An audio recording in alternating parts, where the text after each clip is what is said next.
بسم اللہ السلام علیکم. آج کیا تاریخ ہے؟ آج ہے 17 جولائی. مئی کے مہینے میں ذرا جائیں پیچھے تھوڑا سا. یاد ہے کیا حالات تھے؟ لگ رہا تھا دنیا ختم ہونے والی ہے. مجھے تو یہی لگ رہا تھا. اور مجھے وہ رات بھی یاد ہے, میں نے ولاگ بھی بنایا تھا کہ جب وہ دھماکوں سے میری آنکھ کھلی تو مجھے لگا بس پاکستان پہ تو حملہ ہو گیا ہے. یاد ہے نا وہ انڈیا اور پاکستان کی جو جنگ کی ایسکلیشن تھی, وہ جو مومنٹم بن رہا تھا, وہ جس طرح سے باتیں چل رہی تھیں, ہم بالکل میں تو سمجھ رہا تھا گون کیس ہے. پھر اللہ نے ہمیں عزت دی, اللہ نے ہمیں بچایا. پھر زلزلے آنا سٹارٹ ہوئے کراچی کے اندر. پھر میں نے ایک ولاگ بنایا کہ یار اللہ تعالیٰ کو شکر ادا کرو, سر جھکاؤ. آپ پھر سے وہی میوزک, موج مستی, گانے, ناچ گانے, فاشی میں پڑ گئے ہو. اللہ تعالیٰ چھوٹے چھوٹے جھٹکے دے رہے, اللہ نے اس سے بھی بچایا.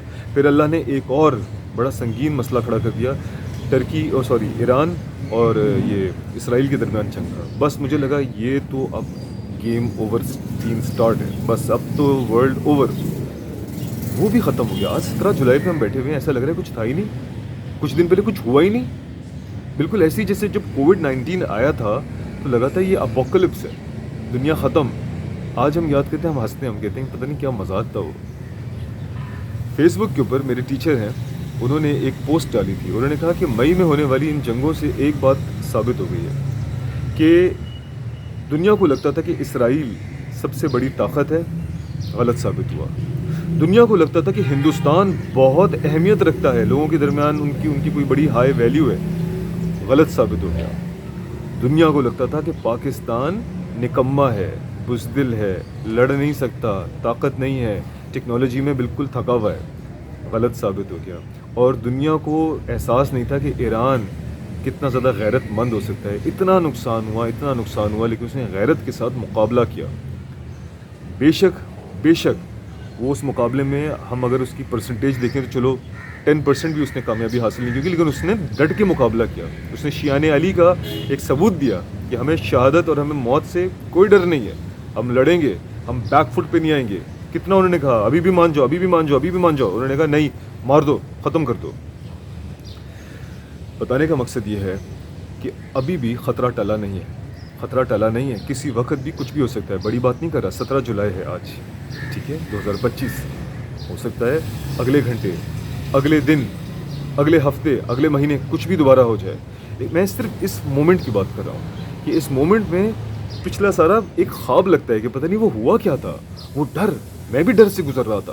میں اپنی فیملی کو دیکھتا تھا, اپنے گھر کو دیکھتا تھا, اپنی نوکری کو دیکھتا تھا, پانی کے ٹینک کو دیکھتا تھا کہ یار پانی ہمارے پاس نہیں ہوگا, پانی کی قلت ہو جائے گی, ہم ریسورسز کے لیے ایک دوسرے سے لڑ رہے ہوں گے. یہ بہت ساری چیزیں میرے دماغ سے گزر رہی تھیں. لیکن یہاں پر میں ایک بات کہنا چاہتا ہوں. دیکھو, جنگ ایکچولی کوئی بھی نہیں جیتا. اگر حقیقت دیکھی جائے, نہ انڈیا جیتا, نہ پاکستان جیتا, نہ ایران جیتا, نہ اسرائیل جیتا. نقصان سب جگہ ہوا. زیادہ نقصان مسلمانوں کا ہی ہوا. پاکستان میں زیادہ نقصان ہوا اور ایران میں بہت زیادہ نقصان ہوا, اور آگے بھی ہو رہا ہے مسلمانوں کا. مگر جو ریٹیلیشن پاکستان نے دکھائی, جو ریٹیلیشن ایران نے دکھائی, اس ریٹیلیشن کے اوپر جو ہمیں خوشی اور جو تسکین ملی ایز اے نیشن, اس سے ہم کہہ سکتے ہیں کہ ہمیں جیت ملی. تو جیت پاکستان کو ملی, جیت ایران کو ملی. لیکن ایک بہت اہم بات کو ذرا غور کیجیے گا. ایران کو جیت مل گئی ہوگی, پاکستان کو جیت مل گئی ہوگی, لیکن اسلام کو کوئی جیت نہیں ملی. فلسطین آج بھی جل رہا ہے اور وہاں پہ ظلم بڑھتا چلا جا رہا ہے, اور لوگ ابھی بھی اس بات پہ خوش ہیں. میں نے نہیں دیکھی, لیکن میں نے سنا کہ سپرمین جو نئی مووی آئی ہے اس کے اندر کچھ ایسا سینیریو دکھایا گیا ہے کہ وہاں پر ایک آرٹیفیشل فلسطین دکھایا اور ایک آرٹیفیشل اسرائیل دکھایا ہے, اور ان کے درمیان تصادم دکھایا, اور اس میں فلسطین کو جیتتا ہوا دکھایا ہے, اور سپرمین کو کہیں دکھایا ہے کہ اس نے ان کا ساتھ دیا ہے.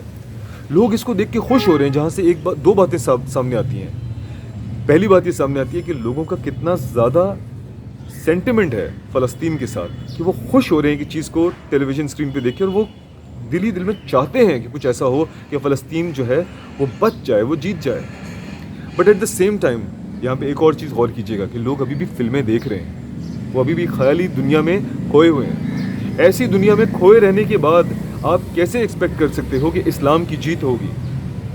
دیکھو, علم کی خاطر یا سیکھنے کی خاطر آپ کوئی چیز دیکھتے ہو, مطالعہ کرتے ہو, کتاب پڑھتے ہو, فلم دیکھتے ہو, کچھ کرتے ہو, سمجھ میں آتا ہے, مگر انٹرٹینمنٹ کی نیت سے اس پہ جتنے آپ ہزاروں روپے خرچ کرتے ہو, جو لاکھوں پھر کروڑوں پھر اربوں میں کنورٹ ہوتے ہیں, ایونچولی تو اپنے اربوں روپے ایک مووی کو دیکھنے میں ہی اور ایونچولی تو آپ نے اربوں روپے ایک مووی کو دیکھنے میں ہی خرچ کیے نا. آپ نے اس اربوں روپے کو کوئی فلسطین کی دفاع میں یا ان کی مدد میں تو نہیں خرچ کیا نا. تو ایونچولی آپ کو اس علم کو حاصل کرنے کا کیا فائدہ ہوا, یا اس انفارمیشن کو حاصل کرنے پہ آپ کی کیا کوئی اچیومنٹ ہے. اسلام نہیں جیتا. یہ وہ واحد مومنٹ تھا جو ایران کے اوپر حالات پیدا ہوئے کہ شیعہ اور سنی تقریباً ایک ہو گئے تھے, اور اس کے باوجود بھی میں نے ڈیجیٹل میڈیا پہ ایسے بے شمار بے شرم لوگوں کو دیکھا جو تب بھی کہہ رہے تھے کہ شیعہ جو ہیں وہ رافضی ہیں, وہ کافر ہیں, وہ ایسے ہیں. اور کیا کہتے ہیں, افغانستان سے لوگوں کی ایسے میسیجز تھے کہ ہم جو ہیں اس ساری جنگ میں انڈیا کا ساتھ دیں گے, ہم نہ پاکستان کے ساتھ ہیں نہ ہم ایران کے ساتھ ہیں. یار مجھے شرم آ رہی تھی کہ یار اس مومنٹ میں بھی تم لوگ اپنی ریسزم کو اپنے اوپر رکھتے ہو. یہاں پر یہ بات بہت, جی بیٹا جسٹ گیو می 5 منٹس. اس مومنٹ میں بھی تم اپنے ریسزم کو یار برقرار رکھتے ہو. یار کم از کم یہ وہ مومنٹ ہے کہ یہاں پر تو تم اللہ کی رسی کو مضبوطی سے تھام لو, ایک جگہ یونائٹ ہو جاؤ. افغانستان, تمہاری اگر کوئی بھی ناراضگی ہے پاکستان سے کہ انہوں نے اپنے ایئر بیس دیا, اپنا گراؤنڈ دیا جنگ کے لیے, یار یہ وہ موقع ہے, چھوڑو اس سب کو, اپنے اندر کی کینہ پروری کو نکالو. اسلام کو جتانا ہے یا نہیں جتانا ہے, یا تم نے ابھی بھی افغانستان کو جتانا ہے, یا پاکستان کو جتانا ہے, یا ایران کو جتانا ہے, اسلام کو نہیں جتانا. کیا ماننا پڑے گا, آپ کو ماننا پڑے گا, اپنی کمیوں کو ماننا پڑے گا. پاکستان کو یہ ماننا پڑے گا یہاں پہ بہت زیادہ شرک ہے, یہاں پہ بہت زیادہ بدعت ہے, یہاں پہ دین میں ڈیوینسی ہے, اور یہاں پہ لیک آف ٹالرنس ہے شیعوں کے لیے. آپ کو ماننا پڑے گا کہ بھائی شیعوں کا ایک موقف ہے, اس کو ان کے اختلافات کو قبول کرو. آپ اپنی خود کتابوں میں دیکھو کہ ہمارے ہی مسلمانوں سے غلطیاں ہوئی ہیں, اور عظیم لوگوں سے غلطیاں ہوئی ہیں. آپ اس کو ایکسیپٹ تو کرنا کی جرت اپنے اندر پیدا کرو. ایز اے سنی آپ کہو کہ ہاں یار ہوئی ہے, آئی ایگری. یہ تو نہ کرو کہ یار ہوئی ہی نہیں ہے, یہ سب جھوٹ ہے. ایکسیپٹ تو کرو. اور ایران کو یا شیعوں کو یہ ایکسیپٹ کرنا ہوگا کہ ایران ایک وقت میں بہت بڑا سپورٹر تھا بشار الاسد کا, جب بشار الاسد جیسی جماعت اتنا بڑا ظلم کر رہی تھی سنیوں کے اوپر. ایکسیپٹ کرنا ہوگا, ایران کو یہ ایکسیپٹ کرنا ہوگا کہ وہاں پہ سیدنا عمر فاروق رضی اللہ تعالیٰ عنہ کے قاتل کا مزار ہے, اور لوگ ادھر وہاں پہ جو ڈیوینٹ شیعہ ہیں, جو کہ ڈیوینٹ شیعہ اس لیے کہہ رہا ہوں کہ اچھے شیعہ ہیں, بہت بڑی میجورٹی اچھے شیعوں کی, جو صحابہ کرام کو برا بلا نہیں کہتے, ان سے اختلاف رکھتے ہیں, ان سے ناراضگی رکھتے ہیں, پر ان کو برا بلا نہیں کہتے. مگر ڈیوینٹ شیعوں کا ایک بہت بڑا گروہ ہے جو کہ نعوذ باللہ صحابہ کو نعوذ باللہ برے القابات سے نوازتا ہے, برا بلا کہتا ہے. میں وہ لفظ بھی نہیں بولنا چاہتا, اتنا ڈرتا ہوں میں. وہ کرتا ہے. یہ ماننا پڑے گا, شیعوں کو ماننا پڑے گا, ایرانیوں کو ماننا پڑے گا, یہ ہو رہا ہے. آپ کو اپنی غلطیاں ماننی ہوں گی, آپ کو اپنی غلطیاں ماننی پڑیں گی. اس کے بعد انشاءاللہ تعالیٰ دل صاف ہوں گے. ایک ٹیبل پہ آؤ, بیٹھو, اپنے اختلافات کو رکھو, اور اپنے اندر اتنی تپڑ پیدا کرو کہ ہاں ہم سننے کے لیے تیار ہیں. میرے گھر میں کسی بھی بات پہ مجھ پہ اختلاف کیا جاتا ہے نا, اور میرے پاس کوئی جواب نہیں ہوتا, میں اس کو سنتا ہوں, اور اس کے بعد کہتا ہوں اچھا چلیں اب کیا کرنا ہے, کھانا وانا کیا بن گیا. کیونکہ کبھی کبھار ہوتا ہے آپ اس کو ایکسپلین نہیں کر سکتے, آپ اسے سنو تو صحیح نا کم از کم یار. یہ تو نہیں ہو رہا, چپ کر, سنو تو صحیح نا یار اس کی بات کو. تو سنیوں کو چاہیے کہ وہ شیعوں کی سنیں, اور شیعوں کو چاہیے کہ وہ سنیوں کی سنیں, اور افغانیوں کو چاہیے کہ وہ پاکستانیوں کی سنیں اور ایرانیوں کی سنیں, اور بے وقوفی کی باتیں نہ کریں کہ ہم تو ساتھ دیں گے کسی اور غیر مسلم کا. آپ سب مسلمان ہو, اور اللہ کے نبی کی پیشن گوئی ہے کہ ایران ہی میں سے ایک حصہ ہے جہاں سے دجال اور اس کے ساتھیوں کا ظہور ہوگا, یعنی کہ ایران کے اوپر تباہی ابھی آنی ہے. لیکن ایران ہی میں دوسرا حصہ ہے جو کہ افغانستان پاکستان کے ناردرن ایریا سے لگتا ہے, جہاں سے امام مہدی کی فوج بھی آئے گی. تو یہ ساری جگہ ہمارے لیے بہت اہمیت رکھتی ہے, مگر یہ اہمیت صرف اس صورت میں رکھتی ہے اگر آپ کے اندر یہ احساس پیدا ہوگا کہ میرے بھائی at the end of the day ہم مسلمان ہیں, ہم سب سے پہلے مسلمان ہیں, بلکہ سب سے پہلے ہم ایک انسان ہیں, اس کے بعد ہم مسلمان ہیں, اور اس کے بعد ہم پاکستانی ہیں, ایرانی ہیں, خراسانی ہیں, یا کراچی آئٹ ہیں, جو بھی ہیں.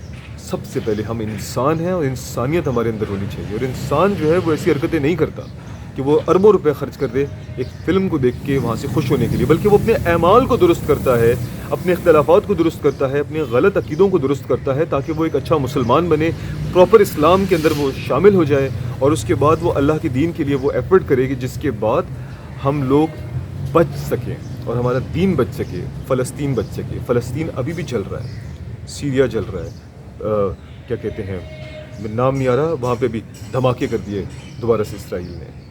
تو یہ ہوتا رہے گا جب تک تم سنیما میں بیٹھے رہو گے، میوزک سنتے رہو گے، اور ایک خیالی پلاؤ کی دنیا میں رہو گے کہ یہ پاکستان جیت گیا، یہ ایران جیت گیا، ہم نے تپڑ دکھا دی. کیا تپڑ دکھا دی یار؟ زیادہ نقصان تو آپ کا ہوا ہے. لیکن یس، تپڑ یہ ہے کہ ہم کر سکتے ہیں اگر ہم یونائٹ ہو جائیں. یار تم ایک دفعہ یونائٹ ہو جاؤ نا، تم دیکھو یہ جو بیک آؤٹ کیے ہیں نا باقی جگہیں، وہ اس لیے تھی کیونکہ سب یونائٹ ہوتے ہوئے ان کو نظر آ رہے تھے. انہوں نے کہا بیک فٹ پہ آ جاؤ، بیک فٹ پہ آ جاؤ. تمہاری یونٹی ان کو تباہ کر دے گی، تمہاری یونٹی ان کے اندر جو ہے نا وہ ڈر پیدا کرے گی. پلیز اپنے اختلافات کو دور کرو، محبت اپنے دل میں پیدا کرو. جزاک اللہ. السلام علیکم.